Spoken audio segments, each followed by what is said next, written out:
Hey everyone, happy Thursday afternoon. We have been seeing some sea breeze showers and thunderstorms popping up moving inland. So let's zoom into the mid and lower valley. We're still seeing a lot of heavy rain just west of Sebastian and on I-69E. Also heavy rain in Santa Rosa. These are slowly trying to push toward the northwest.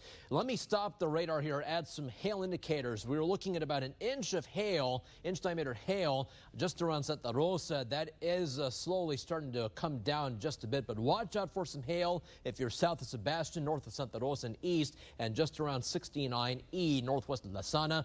To the west, this other cell has weakened considerably. It was stronger earlier over Alamo and San Juan. That has started to weaken and trying to drift off to the northwest. So we should see these showers and thunderstorms die down as we lose the daytime heating. Temperatures have cooled off into the upper 80s in Weslaco. Right now, 92 in Raymondville and Harlingen. It's 95 in Brownsville, 106 though in Rio Grande City. No relief out there. And 92 in Edinburgh, 92 in Port Isabel. So here's your evening planner forecast. We could have an early evening isolated shower storm at 7 p.m., but otherwise it should be quiet for tonight. It'll stay breezy early on this evening with mostly clear skies early and then partly cloudy skies later on tonight. 92 at 7 p.m., 85 at 9 p.m., and then 83 degrees at 11 o'clock this evening. So here's the latest on Hurricane Dorian. There it is here, San Juan, Puerto Rico. To the west is Miami and Florida, and in the middle, the Bahamas. Now, the latest numbers on Dorian, maximum winds are 85 miles per hour, so it's a Category 1 hurricane, but it is expected to become a major hurricane perhaps by tomorrow, if not tonight. It's moving to the northwest at 13 miles an hour. Here's the official forecast track from the Hurricane Center. It's still forecast to make the turn toward the west-northwest over the weekend and become a major hurricane. So the forecast from the Hurricane Center calls for it to potentially become a Category 4 hurricane before landfall in Florida. So this is Monday afternoon, but you notice that cone is very big, and the reason for that is there's still a lot of disagreement among the models. Some of the models have it more to the south, more to the north of the other models, and that's why the cone is still very wide at this point. So this forecast could very well change. Here's the forecast track into Tuesday afternoon. It slows down and then weakens to a Category 1 hurricane perhaps by Tuesday. Let me show you the forecast spaghetti models with Dorian.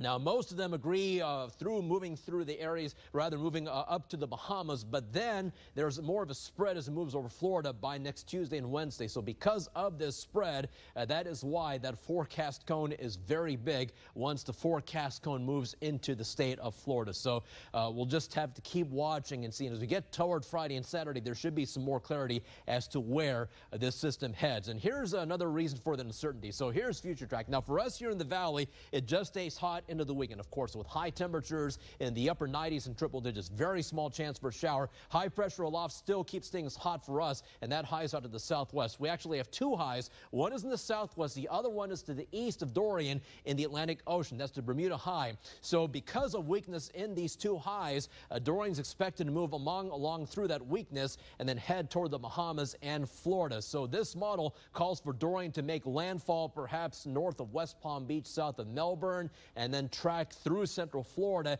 and then perhaps move up the spine of Florida by next Tuesday and Wednesday. But again, that model could very well change. As with the European model, here's the European model. We notice also this upper level trough, this disturbance tracking westward. That may give us a better chance for some showers by the middle of next week. But this model has Dorian actually moving more to the south through the Bahamas, maybe towards South Florida, and then riding up the coast of Florida, the east coast.